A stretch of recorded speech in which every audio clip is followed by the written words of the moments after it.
Next நாம் என்ன பார்க்க போகிறோம்னா டைப்ஸ் ஆஃப் கெமிக்கல் ரியாக்ஷன்ஸ். அப்படின்னா டைப்ஸ் ஆஃப் கெமிக்கல் ரியாக்ஷன்ஸ்னால் என்ன ஃபஸ்ட்டு புரிஞ்சுக்கலாம். கெமிக்கல்னு என்ன, கெமிஸ்ட்ரின்னு என்ன, கெமிஸ்ட்ரி அப்படின்னா வேதியியல்னு அர்த்தம். ரைட்டா, வேதியியல் என்ன, அதாவது எலிமெண்ட்ஸ், பல எலிமெண்ட்ஸுகளின் குணங்களை மாற்றும். ரெண்டு எலிமெண்ட்ஸ் சேர்ந்து ஒரு எலிமெண்ட்டாக மாறும். ரைட்டா, இல்லை காம்பவுண்டாக மாறும்.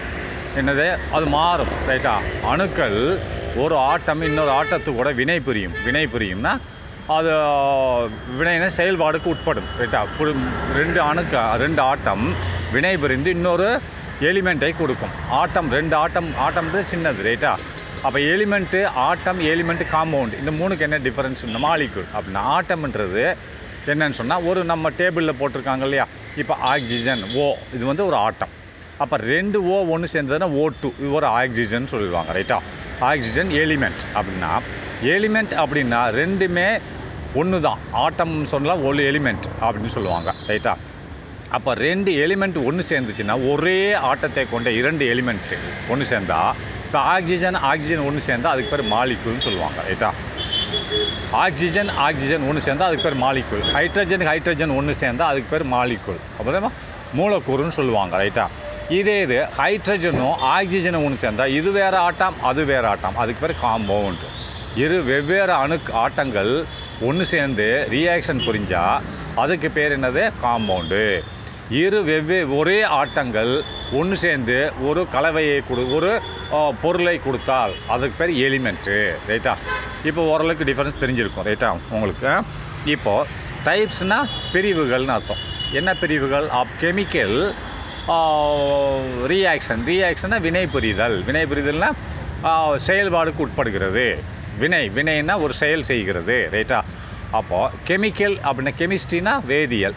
கெமிக்கல்னால் அந்த வேதியியலில் உள்ள பொருட்கள், அதாவது ரெண்டு மேட்டர்ன்ற பொருட்கள் ஆட்டம் அணுக்கள் வினை புரியும் போது வினையின் செயல்பாடுக்கு உட்பட்டால் அதுக்கு பேர் கெமிக்கல்னு சொல்லுவாங்க. கெமிக்கல் ரியாக்ஷன்னா வேதியியல் கிடையாது. கெமிஸ்ட்ரினா வேதியியல், அதாவது வேதிப்பொருட்களின் வினை அப்படின்வாங்க. கெமிக்கல்னால் வேதிப்பொருட்கள் தானே. கெமிஸ்ட்ரினா வேதியியல், ஒரு படிப்பை பற்றி படிக்கிறது. ரைட்டா, அப்போ கெமிக்கல்னால் அந்த படிப்பில் உள்ள ப்ராடக்ட், சப்ஸ்டன்ஸ் அப்படின்னா என்னது? கெமிக்கல் அப்படின்றது வேதியியல் பொருட்கள்னு அர்த்தம். வேதியியல் பொருட்கள், அப்போ வேதிப்பொருட்கள்னு சொல்லலாம் இல்லையா.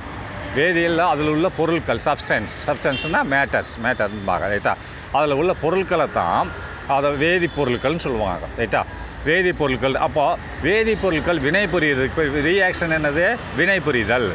ரெண்டும் ஒரு செயல்பாட்டில் பங்கெடுக்கிறது, வினை புரிகிறதுன்னு சொன்னால் அப்போது வினைன்னு சொல்லலாம். இதை என்ன வேதி வினைன்னு சொல்லுவாங்க. ரைட்டா, வேதி வினைன்னு சொல்லுவாங்க. ரைட்டா, அப்போ வேதிப்பொருட்களின் வினை அப்படின்னு சொல்லுவாங்க. ரைட்டா, நெக்ஸ்ட்டு இதில் என்ன பார்க்க போகிறோம்னு சொன்னால், இது இன்ட்ரோடக்ஷன் பார்க்கலாம். ரைட்டா, இன்ட்ரோடக்ஷனில் என்ன எழுதியிருக்கான்னு பார்ப்போம்.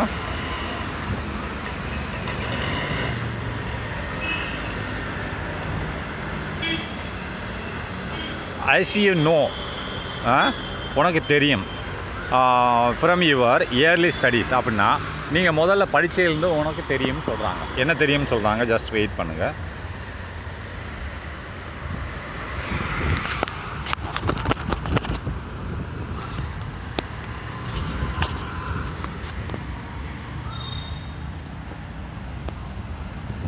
as you know, உனக்கு தெரியும், ஃப்ரம் யுவர் இயர்லி ஸ்டடீஸ், நீங்கள் ஏற்கனவே படிச்சிருப்பீங்க. as you know, உனக்கு தெரியும், ஃப்ரம் யுவர் இயர்லி ஸ்டடீஸ் அப்படின்னா நீங்கள் முன்னாடி படித்ததுலேருந்து உனக்கு தெரியும்.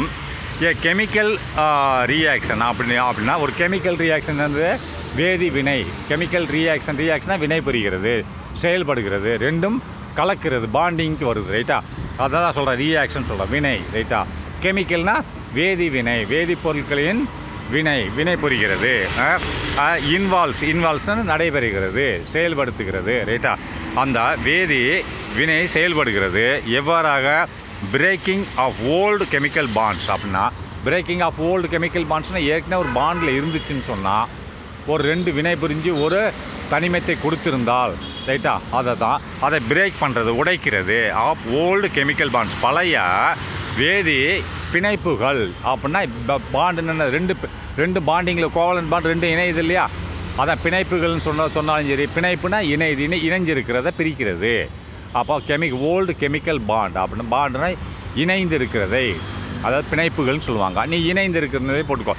பழைய இணைந்து இருக்கக்கூடியதை பிரிக்கிறது. கெமிக்கல்னால் வேதி பாண்ட்ஸ் அப்படின்னா வேதி இணைப்பை பிரிப்பது, பிரேக்குன்னா பிரிக்கிறது, உடைக்கிறது. And formation of new chemical bonds அப்படின்னா உண்டாக்குறது, இந்த ஃபார்மேஷன் உண்டாக்குகிறது. எதை? புதிய ஒரு கெமிக்கல் பாண்ட், வேதி பிணைப்புகளை உருவாக்குறது. வேதி இணைப்புகள்னு சொல்லலாம், பிணைப்புகள்னு சொல்லலாம். பழைய வேதி இணைப்புகளை, அதை வேதி இணைப்புகள் என்னது?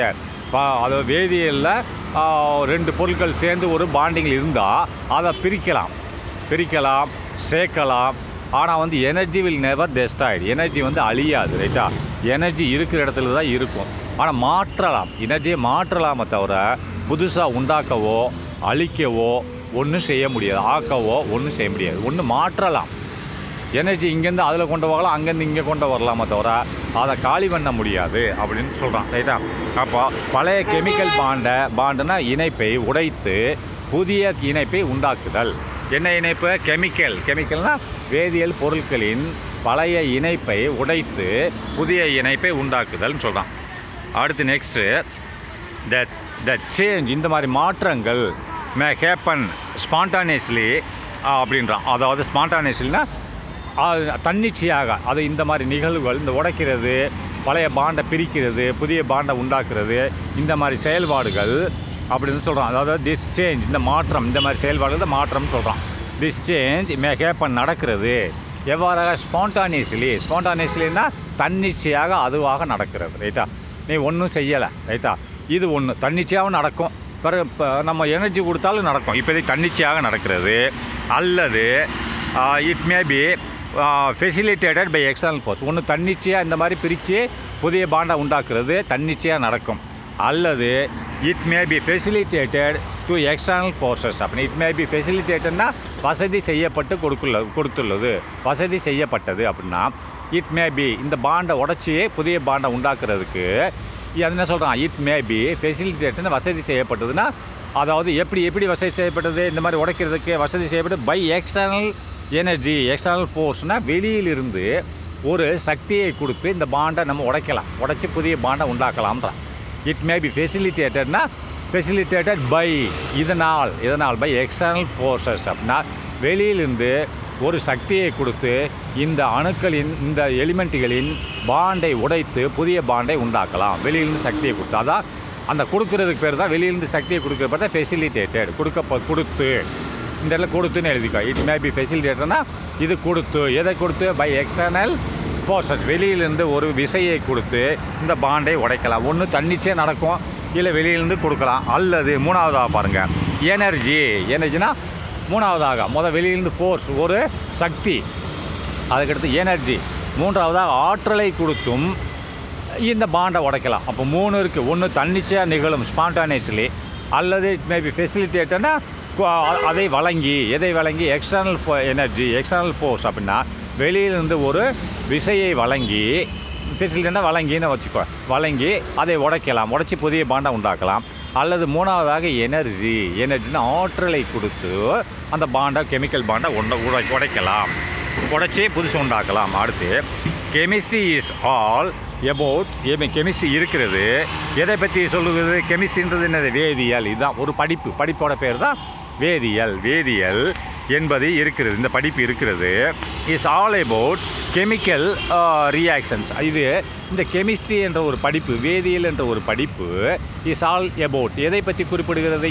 இருக்கிறது ஆல் அபவுட் கெமிக்கல் ரியாக்ஷன்ஸ். கெமிக்கல்னால் அதாவது வேதியியல் பொருட்களின் வினைகளை பற்றி தான் சொல்லுகிறது, ரைட்டா? கெமிக்கல் ரியாக்ஷன் வேதியியல் பொருட்களின் வினைகள் செயல்பாடுகள், ரைட்டா?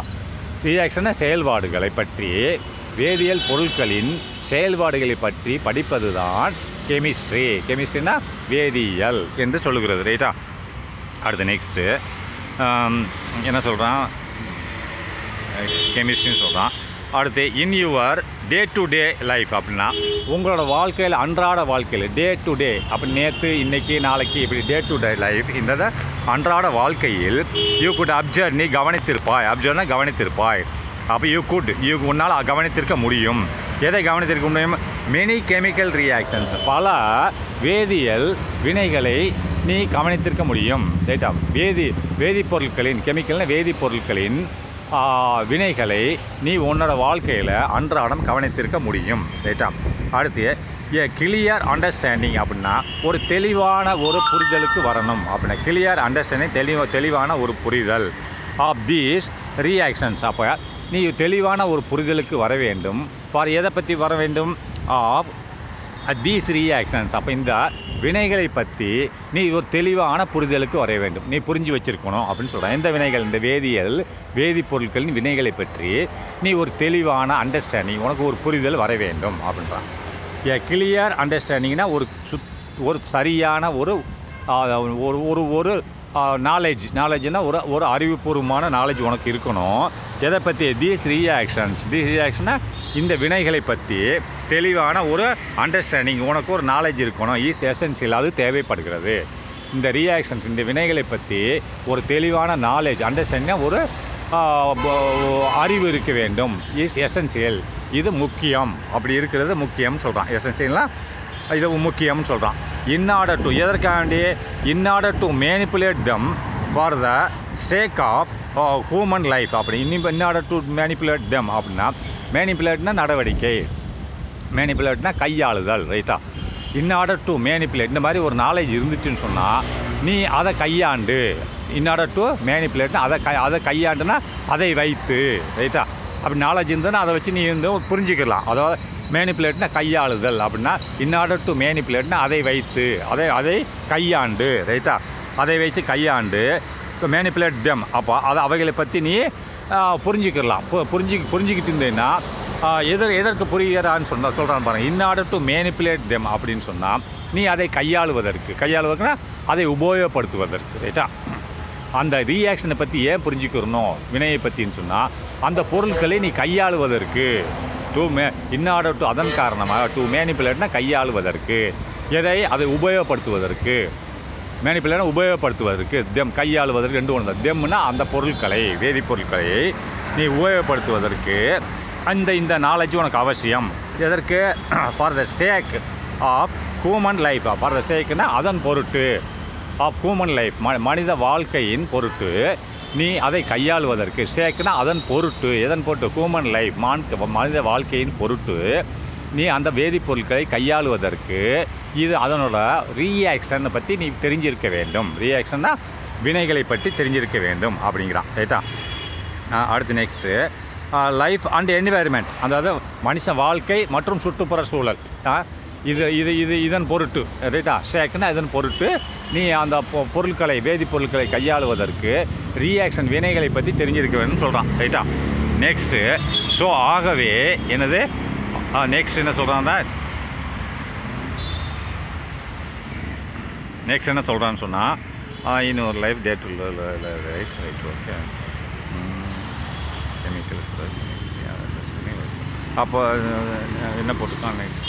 ஸோ ஆகவே இந்த கெமிஸ்ட்ரி மெயின்லி ஃபோக்கஸ் அப்படின்னா, இந்த கெமிஸ்ட்ரி வேதியியல் இது ஒரு படிப்பு. ரைட்டா? அதான் கெமிஸ்ட்ரி வேதியியல் மெயின்லி ஃபோக்கஸ், முக்கியமாக கவனம் செலுத்துகிறது. ஃபோக்கஸ்னால் கவனம் செலுத்துகிறது. அது எதில் மெயின்லி முக்கியமாக இந்த கெமிஸ்ட்ரி என்ற வேதியியல் என்ற ஒரு படிப்பு மெயின்லி ஃபோக்கஸ் கவனம் செலுத்துகிறது ஆன் எதில்? Chemical reactions. கெமிக்கல்னால் வேதிப்பொருட்களின் வினைகள், செயல்பாடுகள், அது எப்படி ரியாக்ஷன் பண்ணுது என்பதை பற்றி தான் முக்கியமாக இது ஃபோக்கஸ்னால் கவனிக்கிறதுன்னு சொல்கிறான். இந்த கெமிஸ்ட்ரி நல்லா கவனிங்க, திருப்பி படிக்கிறேன். என்ன சொல்கிறான்? Mainly focus. ஸோ ஆகவே கெமிஸ்ட்ரி மெயின்லி ஃபோக்கஸ்னால் முக்கியமாக ஆராய்கிறது. ஃபோக்கஸ்னால் ஆராய்கிறதுன்னு வச்சுக்கலாம். ஆராய்கிறது. எதை ஆராய்கிறது? த கெமிக்கல் ரியாக்ஷன்ஸ் அப்படின்னு சொன்னால் வேதிப்பொருட்களின் வினைகளை முக்கியமாக கவனம் செலுத்துகிறது, ஆராய்கிறது. ஃபோக்கஸ்னால் ஆராய்கிறதுன்னு வச்சுக்கோ. எப்படி ஹோட்டல் ரைட் ஒன்று தான். லெட்டஸ் ட்ரை, நாம் முயற்சி செய்வோம். To find the answers for the following questions அப்படின்னா, நாம் முயற்சி செய்வோம் கீழ்கண்ட கேள்விகளுக்கு பதில் சொல்லி அதை பற்றி புரிஞ்சுக்கிறோன்னு சொல்கிறான். லெட்டஸ் நாம் ட்ரை முயற்சி செய்வோம். எதற்கு? டு ஃபைண்ட்னா கண்டுபிடிக்க, தி ஆன்சர்ஸ் விடைகளை கண்டுபிடிக்க, ஃபார் த ஃபாலோவிங் கொஸ்டின்ஸ் அப்படின்னா கீழ்கண்ட கேள்விக்கு விடைகளை கண்டுபிடிக்க நாம் முயற்சி செய்வோம்ன்றான். இப்போ ஃபஸ்ட்டு கேள்வி அவனாக கேட்குறான், you need energy to play அப்படின்னா நீ விளையாடுவதற்கு உனக்கு ஆற்றல் தேவை. அப்போ ஆற்றல் எங்கேருந்து வரும்? கெமிஸ்ட்ரியிலேருந்து தான் வரும். 2 பொருட்கள் வினை புரிஞ்சாதான் வரும் உடம்புல. நீ சாப்பிட்ற சாப்பாடு எப்படி டைஜஷன் ஆகுது, எப்படி அதுவாக ஆகுதா? ஆகலை. கெமிக்கல் ரியாக்ஷன், அதாவது வேதிப்பொருட்கள் வினை. இப்போ நீ சாப்பிட்ற சாம்பார், ரசம், அப்போ ரசம் வேறு ஒரு ஆட்டத்தில் சேர்ந்தது, சாப்பாடு ஒரு உணவு, ரசம் வந்து ஒரு ஆட்டம், அதேமாரி சாம்பார் ஒரு ஆட்டம், ஏதாவது சாப்பாடு ஒரு ஆட்டம். அப்போ இதெல்லாம் ரெண்டுமே ஒன்று சேருது, உள்ளே போனால் டைஜஷன் ஆகுது, செரிமானம் ஆகி அப்போ ரெண்டுமே என்னது கெமிக்கல் ரியாக்ஷனுக்கு உட்படுகிறது. அதுதான் சொல்கிறான். அதுக்கடுத்து உனக்கு எனர்ஜி ஆற்றல் கிடைக்கிறது. அதான் இப்போ என்ன சொல்கிறான், first question, you need energy, உனக்கு ஆற்றல் தேவைப்படுகிறது டு ப்ளே விளையாடுவதற்கு. அப்போ செகண்டு, வால்க் நடப்பதற்கு ஆற்றல் தேவைப்படுகிறது. அந்த ஆற்றல் எனர்ஜின்ற எல்லாத்துக்கும் பொருந்திருக்கல, அதாவது விளையாடுவதற்கு மற்றும் நடப்பதற்கு, ரன் ஓடுவதற்கு, அல்லது பெர்ஃபார்ம் வேரியஸ் ஃபிசிக்கல் ஆக்டிவிட்டீஸ், அல்லது பெர்ஃபார்ம்னா செயல்படுத்த, டு பெர்ஃபார்ம்னா செயல்படுத்த, வேரியஸ் பலதரப்பட்ட ஃபிசிக்கல் ஆக்டிவிட்டீஸ் அப்படி உடலை வைத்து செய்யும் செயல்பாடுகள், உடலால் செய்யும் செயல்பாடுகள், ஆக்டிவிட்டி செயல்பாடுகள், உடலால் செய்யும் செயல்பாடுகள், அப்படி ஃபிசிக்கல் ஆக்டிவிட்டீஸ்னு போட்டான். ரைட்டா? ஆக்டிவிட்டிஸ் செயல்பாடுகள், உடலை வைத்து செய்யும் செயல்பாடுகள், ஓடுவது, இந்த எல்லாத்துக்கும் டு பெர்ஃபார்ம் வேரியஸ் ஃபிசிக்கல் ஆக்டிவிட்டீஸ்னால் செயல்படுத்துவது, பலதரப்பட்ட உடலால் செய்யும் நடவடிக்கைகளுக்கு எது தேவைப்படுகிறது? எனர்ஜி தேவைப்படுகிறது, ஆற்றல். அப்போ where do you get this energy from, நீ எங்கேருந்து இந்த எனர்ஜியை பெற்றாய்? கேள்வி கேட்குறான். எங்கேருந்து பெற்றாய் அப்படின்றது கெமிக்கல் ரியாக்ஷன். அதை தான் இனிமேல் பதில் சொல்ல போகிறான் பாரு. வேர் டு யூ கெட் எனர்ஜி, எங்கேருந்து நீ இந்த ஆற்றலை பெற்றாய்? இந்த விஷயம் இந்த மாதிரி நடக்கிறதுக்கெல்லாம் தான். அடுத்து second, how to plant grow and get there food அப்படின்னா எப்படி தாவரங்கள் வளருகிறது? ஹவு டு எப்படி, த பிளான்ட் குரோ வளர்கிறது, அண்டு கெட் தேர் ஃபுட்டுனா அது உணவை எப்படி பெறுகிறது, எப்படி வளர்கிறது, அண்டு கெட் ஃபுட்டு எங்கேருந்து உணவை பெறுகிறது, கெட் தேர் ஃபுட் அதனோட உணவை எங்கேருந்து பெறுகிறது. இது ஒரு 2வது கேள்வி. இதெல்லாம் கெமிக்கல் ரியாக்ஷன், அதான் சொல்லாமல் சொல்கிறான். அடுத்து 3வது கேள்வி, how does A car move using fuel. அப்போது ஃபியூல்னால் அது எரிபொருள். ரைட்டா? எரிபொருளை பயன்படுத்தி எப்படி கார் செல்லுகிறது அப்படின்னா கெமிக்கல் ரியாக்ஷன். அந்த எரிபொருள் கெமிக்கல் ரியாக்ஷனுக்கு உட்படுகிறது. ரைட்டா? உட்பட்டதுன்னா கார் இயங்க ஆரம்பிக்கிறது. ரைட்டா? எரிபொருள் இயங்குகிறது, அதில் வந்து கார்பன் டை ஆக்சைடு மற்றும் நீர் வெளியே வருகிறது, அதனால் அது இயங்கும் பொருளாக மாறுகிறது கார். ரைட்டா? அப்போ ஹவு டு எப்படி இந்த கார் மூவ் யூஸிங் ஃபியூல், எப்படி ஃபியூல்னா எரிபொருள், பெட்ரோல் தான் எரிபொருள். ரைட்டா? எரிபொருளை பயன்படுத்தி கார் எப்படி இயங்குகிறது. 4வது ஒரு கேள்வி கேட்குறான், why does iron rust on its exposure to water or air அப்படின்னா எதற்காக வேண்டி, ஒய் டஸ் அப்படின்னு எதற்காக வேண்டி அயன் இரும்பு ரஸ் துருப்பிடிக்கிறது, எதற்காக வேண்டி இரும்பு துருப்பிடிக்கிறது, ஆன் இட்ஸ் எக்ஸ்போசர்னால் வெளிப்பாடு, வெளியில் வைத்திருக்கும் போது எந்த மூடாக்கு இல்லாமல், எக்ஸ்போசர்னால் மூடாமல் பாதுகாப்பு இல்லாமல் இருக்கும்போது, எக்ஸ்போசர்னால் வெளியில் வைத்திருக்கும் போது, எக்ஸ்போசர் பாதுகாப்பு இல்லாமல் இருக்கும்போது, exposure to air to water அப்படின்னா தண்ணி அது மேலே படும்போது, எக்ஸ்போசர் தண்ணி அந்த இரும்பு மேலே படும்போது எதுக்கு அது இரும்பு துருப்பிடிக்கிறது, அல்லது காற்று படும்போது எதுக்கு தண்ணி அது துருப்பிடிக்குது, காற்றுல தண்ணி இருக்கு இல்லையா, ஒன்று தண்ணி படும்போது துருப்பிடிக்கும். எக்ஸ்போசர் டு வாட்டர் அப்படின்னா தண்ணி படுதலுக்கு உட்படும்போது இரும்பு, இந்த இடத்துல அப்படி வச்சுக்கோ, இரும்பு தண்ணி படுதலுக்கு இந்த இடத்துல படுவதற்குன்னு வச்சுக்கோ, படுவதற்கு உட்படும். எது படுவதற்கு? தண்ணீர் படுவதற்கு உட்படும் போது, அல்லது காற்று அதன் மேல் படுவதற்கு உட்படும் போது ஏன் துருப்பிடிக்கிறது அப்படின்னு கேள்வி கேட்குறான். இந்த 4க்கு ஆன்சர் சொல்கிறான் பாருங்கள். யூ கெட் எனர்ஜி, இப்போ உனக்கு முதல் கேள்வி, நீ நடக்கிறதுக்கு எங்கேருந்து உனக்கு எனர்ஜி வருதுன்னு கேட்டான். அதுக்கு ஆன்சர் சொல்கிறான் பாரு. You get energy from digestion of food you eat அப்படின்றான். அப்படின்னா உனக்கு எனர்ஜி கிடைக்கிறது, ஆற்றல் எங்கேருந்து கிடைக்கிறது? ஃப்ரம் த டைஜஷன்னா வகுத்துக்குள்ளே செரிமானம் ஆகுது இல்லை, நம்ம சாப்பிட்ட சாப்பாடு அந்த செரிமானம் ஆகுது இல்லையா, அதுக்கு பேர் தான் டைஜஷன். அந்த செரிமானம் என்பது என்னது? Chemical reaction. ரைட்டா? இப்போ சோறு, தண்ணி எல்லாமே வேறு மூலக்கூறுகள் ஆட்டங்களை சேர்ந்தது. தண்ணி ஒரு ஆட்டம், ரைட்டா. சாப்பாடு ஒரு ஆட்டம், பருப்பு ஒரு ஆட்டம், அதில் போட்ட குழம்பு மிளகா ஒரு ஆட்டம், எல்லாமே வெவ்வேறு ஆட்டங்களே சேர்ந்தது ரைட்டா. இதெல்லாம் வகுத்துக்குள்ளே மொத்தமாக நீ தின்னுடுற. சாம்பாரை கலப்பி ஒரு ஆட்டத்தை திங்கிற, ஏகப்பட்ட ஆட்டத்தை தின்னு குடலுக்குள்ளே செமிச்சிடுற. அது டைஜஷன் ஆகுது. டைஜஷன்றது செரிமானம். அதுதான் கெமிக்கல் ரியாக்ஷன் ரைட்டா. கெமிக்கல் ரியாக்ஷன்னா வேதிப்பொருட்கள், நீ சாப்பிட்டது போல வேதிப்பொருட்கள் ரைட்டா. வேதிப்பொருட்களின் வினைகள், செயல்பாடுகள் ஆகி உனக்கு மீதி உள்ள ஸ்பேர் பார்ட்ஸ் உடம்புல எனர்ஜியை கொடுக்குறது அந்த வேதிப்பொருள் மூலிமா. இது என்னது? ரியாக்டன்ட். ரியாக்டன்ட்னா வினை புரியும் பொருள். இது வினைக்கு உட்படுற பொருள். அரிசி இதெல்லாம் நீ சாப்பிட்ற இல்லை, இதெல்லாம் வினைப்படும் பொருள். இந்த வினைப்பட்டு இந்த வினையில் உண்டாகும் பொருள் பேர் என்னது? ப்ராடக்ட். வினைக்கு உட்படும் பொருளுக்கு பேர் ரியாக்டன்ட்டு. அந்த வினை புரிஞ்சு அதில் ஒரு பொருள் கிடைக்குதே, அதுக்கு பேர் ப்ராடக்ட். PRODUCT இன்னும் சொல்லி தருவேன். அது எப்படி? அதுதான் எனர்ஜி ரைட்டா. உனக்கு எனர்ஜி இந்த ரியாக்டன்ட், இந்த வினை புரியும் பொருளில் இது வினை புரியுது. நீ சாப்பிட்றதில் வினை புரியுது. இது சாப்பிட்டதுனால தான் வினை புரியுது. சாப்பிடாம இந்த பொருள் எப்படி வினை புரியுது? வினைக்கு உட்படும் பொருள்கள் அனைத்தும் ரியாக்டன்ட்டு. அதிலிருந்து வினை புரிஞ்சு ஒரு பொருள் கிடைக்குது இல்லையா. இந்த அரிசி சோறுல சாப்பிட்டு முடிஞ்சோடனே இது காலியாயிரும். காலியாட்டி எனர்ஜியாக மாறிடும். அப்போ இது இருக்குமா? குடலில் சாம்பார் இருக்காது, ரசமும் இருக்காது, சோறு இருக்காது, பருப்பு இருக்காது. அது எதுவாக மாறிடும்?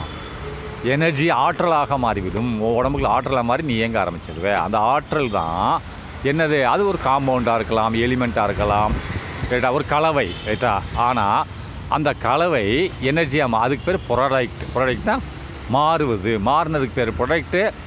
மாறுவதற்கு உட்படுவதற்கு பேர் ரியாக்டன்ட்டு. அப்போ நல்லா கவனிங்க. இங்கே you get energy from the digestion of food. அப்படின்னா உனக்கு உணவு சாப்பிடும்போது செரிமானம் ஆகுதுல உடம்புல, அதிலிருந்து உனக்கு எனர்ஜி கிடைக்குதுன்னு சொல்கிறான் ரைட்டா. அடுத்து பிளான்ட் குரோ. பிளான்ட்னா தாவரங்கள் வளர்கிறது. By absorbing nutrients from the earth அப்படின்றான். தாவரங்கள் வளர்கின்றன.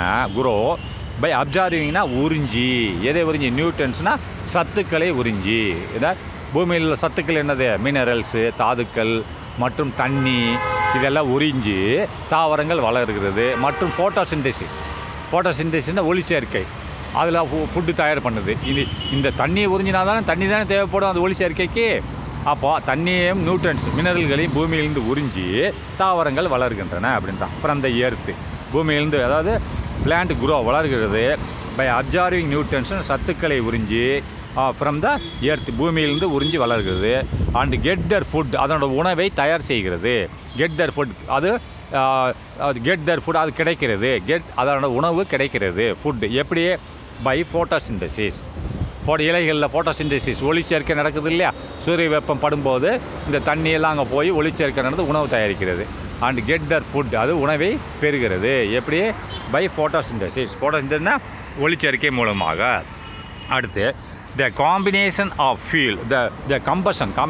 கம்பஷன்னா எரிகிறது, எரித்தல். இப்போ நம்ம பேப்பர் எரிக்கிறோம் இல்லையா, அதே மாதிரி இதுதான் எரித்தல், எரிக்கிறது ரைட்டா. அதாவது த கம்பஷன்னா எரித்தல். அது எது எரிக்கிறது? த கம்பஷன் ஆஃப் ஃபியூல். ஃபியூல்னா தேல்னு நம்ம இந்த இது பெட்ரோல் இருக்குல்ல, பெட்ரோல் ஒரு ஃபியூல், கெரோசின் ஒரு ஃபியூல். இதை எரிக்கிறது. காரில் உள்ள பெட்ரோலை எரிவதன் மூலமாக கார் ஓடுகிறது. அதனால தான் போடுறான். இந்த கம்பஷனை எரியிறது ஆஃப் ஃபியூல்னா பெட்ரோல் டீசல். அது எரியிறது மூலியமாக என்ன செய்கிறது? Makes the car to move. அது பெட்ரோல் எரியிறது மூலியமாக அது ஒரு ரியாக்ஷன் ரைட்டா. அது ஒரு வினை ரைட்டா. அப்போ பெட்ரோல் எரிவதன் மூலிமா கம்பஷனை எரிகிறது, காரில் எரிகிறது. அப்போ எரிஞ்சால் காரில் தீ பிடிச்சிருமேன்னு பேசக்கூடாது. அது லைட்டாக அந்த தீ பிடிக்கிற மாதிரி இருக்கும். அது அப்படியே கார்பன் டை ஆக்சைடாக மாறும், எனர்ஜியாக மாறும் ரைட்டா.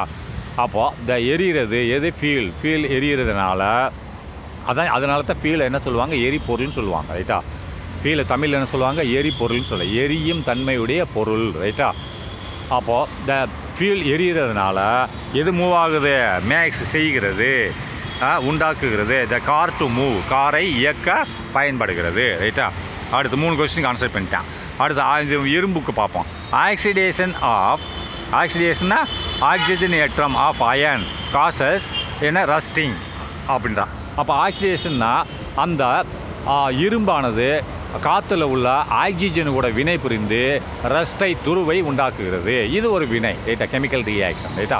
O2 ஆக்சிஜன், காற்றுல ஆக்சிஜன் இருக்கு இல்லையா, அப்போ தண்ணியிலே ஆக்சிஜன் இருக்கு இல்லையா, அதோட அந்த இரும்பு வினை புரியும் போது ஆக்சிடேஷன் உண்டாகிறது. அதாவது ஆக்சிடேஷன்னா ஆக்சிஜன் ஏற்றம்ன்றாங்க. அதனால தான் ஆக்சிஜன் ஏற்றம் உண்டாகிறதுனால இரும்பில் அது துருப்பிடிக்கிறது ரைட்டா. நல்லா கவனிங்க. ஆக்சிஜனா அதாவது ஆக்சிஜனேற்றம் ஆஃப் அயன்னா இரும்போட ஆக்சிஜனேற்றம் என்பது காசஸ் உண்டாக்கப்படுகிறது. எவ்வாறாக? ரஸ்டிங்னா துருவை உண்டாக்குகிறது. இரும்பு ஆக்சிஜனேற்றம் என்னது? ஆக்சிஜனோட வினைபுரியின் காரணமாக என்னது? ரஸ்டிங் உண்டாகிறது. ரஸ்டிங்னா துருப்பிடிக்கிறது ரைட்டா. ஸோ ஆகவே ஆல் தீஸ் ப்ராசஸ், இந்த வழிமுறைகள் அனைத்தும் ஸோ ஆகவே ஆல் தீஸ் ப்ராசஸ், நாளுக்கு பதில் சொல்லிட்டான்ல, ஆல் தீஸ் ப்ராசஸ், இந்த செயல்பாடுகள் அனைத்தும் என்னவாக இருக்கின்றன? கெமிக்கல் சேஞ்சஸ், கெமிக்கல் மாற்றங்கள், வேதிப்பொருட்களின் மாற்றங்கள். ஒரு பொருள் இன்னொரு பொருளாக மாறுது இல்லையா. சாப்பாடு எனர்ஜியாக மாறிடுச்சு, பெட்ரோலு எனர்ஜியாக மாறிடுச்சு, அடுத்து எல்லாமே எனர்ஜியாக தான் மாறுது. அது ஒரு காம்பவுண்டாக இருக்கலாம், என்னவாக இருக்கலாம் ரைட்டா. அப்போ ஸோ ஆகவே all these process R chemical changes, இந்த எல்லா செயல்பாடுகளும் வேதிப்பொருட்களின் மாற்றங்கள் அப்படிங்கிறான். உதாரணமாக the material which undergo changes R converted into same other new material அப்படின்றான். ஒன்று ஒரு பொருள், மெட்டீரியல்னால் ஒரு பொருள், ஒரு சப்ஸ்டன்ஸு விச் அண்டர்கோன்னா அது செயல்பட்டால், ஒரு பொருள் விச் அண்டர்கோ அது செயலுக்கு உட்பட்டால், அண்டர்கோன்னா அது ஒரு செய்முறைக்கு உட்பட்டால், ஒரு பொருள் விச் அண்டர்கோன்னா ஒரு செயல்பாடுக்கு உட்பட்டால் சேஞ்சஸ் மாற்றங்கள் நிகழும். மாற்றங்கள் எவ்வாறாக நிகழ்கிறது? ஆர் கன்வெர்ட்டட் மாற்றப்படுகிறது. சேஞ்சஸ்னால் மாற்றங்கள் நிகழும். ஆர் கன்வெர்ட்டட் மாற்றப்படுகிறது. எவ்வாறாக? இன்டு சேம், அதாவது ஒன்று அந்த எலிமெண்ட்டாக இருக்கலாம். இப்போ ஆக்சிஜன் ப்ளஸ் ஆக்சிஜன், அப்போ ஆக்சிஜன் கேஸ், ஒரு oxygen atom plus oxygen atom, அப்படி ரெண்டும் ஒன்று சேர்ந்தால் O2. அப்போ ஓன்றது ஆக்சிஜன் ஆட்டம் ரைட்டா. ஆனால் O2ன்றது ஆக்சிஜன் கேஸு ரைட்டா. O2ன்றது ஆக்சிஜன் கேஸு. அப்போ ரெண்டு ஆக்சிஜன் ஆட்டம் ஒன்று சேர்ந்து ஒரு ஆக்சிஜன் கேஸை கொடுக்குதா? ஒரு எலிமெண்ட்னே சொல்கிறேன், அது காம்பவுண்ட்னே சொல்லலை. ரெண்டு ஆக்சிஜன் ஆட்டம் சேர்ந்து ரெண்டுமே ஒரே குரூப்பை சேர்ந்தது ரைட்டா, ஒரே இனத்தை சேர்ந்தது. ரெண்டும் ஒன்று சேர்ந்து ஒரு பொருளை கொடுத்தால் அதற்கு பேர் எலிமெண்ட்டு. வெவ்வேறு ஆட்டங்கள் சேர்ந்து ஒரு பொருளை கொடுத்தால் அதுக்கு பேர் காம்பவுண்டு. இப்போ ஹைட்ரஜன் அண்ட் ஆக்சிஜன் ரெண்டும் ஒன்று சேர்ந்து என்னத்தை கொடுக்குது? ஹைட்ரஜன் ஆட்டம் ஆக்சிஜன் ஆட்டம் ரெண்டும் ஒன்று சேர்ந்து என்ன? H2O கொடுக்குது, வாட்டர். அப்போ ரெண்டுமே வேறு ஆட்டங்கள். அப்போ இதுக்கு பேர் H2Oன்றதே காம்பவுண்டு ரைட்டா. அதே மாலிகுலை வந்து நீ காம்பவுண்டுன்னு சொல்லலாம், ஆனால் காம்பவுண்டை மாலிகுல்னு சொல்ல முடியாது ரைட்டா. ஒரு ரெண்டுமே சேர்ந்து ஒரு பொருளை ஒரு இணைப்பை கொடுத்தால், ஒரு பொருள் ரெண்டு ஆட்டம் சேர்ந்து ஒரு இணைப்பை ஒரு பொருளை கொடுத்தால் அதற்கு பேர் மாலிகுல்னு சொல்லலாம், இல்லை காம்பவுண்டுன்னு சொல்லலாம். ஆனால் காம்பவுண்டு எப்போ சொல்லுவாங்க? வேறு ஆட்டங்கள் ஒன்று சேர்ந்து ஒரு பொருளை கொடுத்தால், அதுக்கு அந்த கலவையை கொடுத்தால் அது காம்பவுண்டு. ஒரே ஆட்டங்கள் ஒன்று சேர்ந்து ஒரு கலவையை கொடுத்தால் அதுக்கு பேர் மாலிகுல். அந்த மாலிகுலும் காம்பவுண்டு தான், ஆனால் all molecules are compound, but all compound is not a molecule. ஏன்னா வெவ்வேறு ஆட்டங்கள்ன்றாலே காம்பவுண்டு தான், மாலிகுல் ஆகாது. அப்போ காம்பவுண்டுன்னா ரெண்டு ஆட்டம் வந்தாலே காம்பவுண்டு. அதனால தான் அப்படி சொல்லியிருக்கான். விளக்கம் சொல்கிறேன். அப்போ so all these process of chemical changes, உதாரணமாக மெட்டீரியல் விச் அண்டர்கோன்னா மெட்டீரியல்னால் பொருட்கள், சப்ஸ்டன்ஸ் விச் அண்டர்கோன்னா உட்படுகிறது. எதற்கு? சேஞ்சஸ் மாற்றத்துக்கு உட்படுகிறது. ஆர் கன்வெர்டட் இன்டு சேம், அவை அதே இதில் இருக்கும், அதே ஆட்டத்தில் இருக்கும். இப்போ O2 அதே சேமாக அதே மாதிரி இருக்கலாம், ஒரே எலிமெண்ட்டாகவே இருக்கலாம் ரைட்டா. அல்லது அதை நல்லா பார்த்துக்கலாம், சேம் அதர் நியூ மெட்டீரியல் ஒன்று, அல்லது வேறு ஒரு புதிய ஒரு மெட்டீரியலையும் உண்டாக்கலாம். சேம்னா அதே மெட்டீரியலே உண்டாக்கலாம், அல்லது வேறு ஒரு புதிய ரெண்டும் ஒன்று சேர்ந்து ஒரு அதே மெட்டீரியலை உண்டாக்கலாம், அல்லது புதிய மெட்டீரியலே உண்டாக்கலாம் அப்படிங்கிறான். ஃபார் எக்ஸாம்பிள், உதாரணமாக பார்ப்போமா, பை பேர்னிங் பெட்ரோல். அப்போ பெட்ரோலை நம்ம எரிக்கும் போது, பெட்ரோல் ஒரு ஃபியூல் ரைட்டா. ஃபியூல்னால் எரிபொருள். பெட்ரோல் மட்டும் ஃபியூல் இல்லை, காமன் வேர்டு. ஃபியூல்ன்றது கெரோசின் ஃபியூல், எல்பிஜியும் ஃபியூல், லிக்விட் நம்ம கேஸ் இருக்குல்ல அதுவும் ஃபியூல், எல்லாமே ஃபியூல் தான் முக்கால்வாசி. இது ஆனால் இப்போ பெட்ரோல் ஒரு எரியும் தன்மையுடையது எரிபொருள், அது ஃபியூல்னு சொல்லுவாங்க. இப்போ பை பேனிங் பெட்ரோல், நம்ம பெட்ரோலை எரிக்கும்போது அதில் என்ன இருக்குது, பெட்ரோலுக்குள்ளே என்ன இருக்குதுன்னு பார்ப்போம். ஃபஸ்ட்டு த ஹைட்ரோ கார்பன்ஸ் ப்ரெசன்ட் இன் த இனிட் அப்படின்னா பெட்ரோல் எரிக்கிறதுக்கு முந்தைய அதுக்குள்ளே என்ன இருக்கும், ஹைட்ரோ கார்பன் இருக்கும். அதாவது அது நல்லா கவனிங்க, நான் திரும்பி படிக்கிறேன். பை பேனிங் பெட்ரோல், நான் பெட்ரோலை எரிக்கும்போது கமா போட்டு அதுக்கடுத்து இப்போ சொல்கிறான், என்ன சொல்கிறான்னா the hydrocarbons present in it அப்படின்னா அந்த பெட்ரோலில் உள்ள ஹைட்ரோ கார்பன்கள் அதை எரிக்கும்போது என்ன ஆகுது, அந்த ஹைட்ரோ கார்பன்கள் ஆர் கன்வெர்ட்டட் மாற்றப்படுகிறது. நான் பெட்ரோலை எரிக்கும்போது த ஹைட்ரோ கார்பன் ப்ரெசன்ட் இனிட்னா அதுக்குள்ளே இருக்கக்கூடிய பெட்ரோலில் உள்ள இருக்கக்கூடிய ஹைட்ரோ கார்பன் என்னவாகுது, கன்வெர்ட்டட் மாற்றப்படுகிறது இன்டு எவ்வாறாக, carbon dioxide plus water இரண்டாக மாற்றப்படுகிறது. ரைட்டா, அந்த பெட்ரோலில் உள்ள ஹைட்ரோ கார்பன் அதை நான் எரிக்கும்போது அதனோட முடிவில் என்ன வருது, கார்பன் டை ஆக்சைடும் வாட்டரும் வெளியே வருகிறது அப்படின்னு சொல்கிறான். ரைட்டா, அப்புறம் நெக்ஸ்ட்டு இன் திஸ் சாப்டர், இந்த பகுதியில் நாம் பார்க்கலாம், let's discuss the nature and types of the chemical reaction. Nature தன்மை, ஒரு வேதிப்பொருட்களின் தன்மை. ரைட்டா, நேச்சர் லெட்டஸ் டிஸ்கஸ், நாம் விவாதிக்கலாம் த நேச்சர் அண்டு டைப் வகை, அதனோட தன்மை, குணம், தன்மைன குணம் மற்றும் வகைகள், அது எந்த வகையை சேர்ந்தது,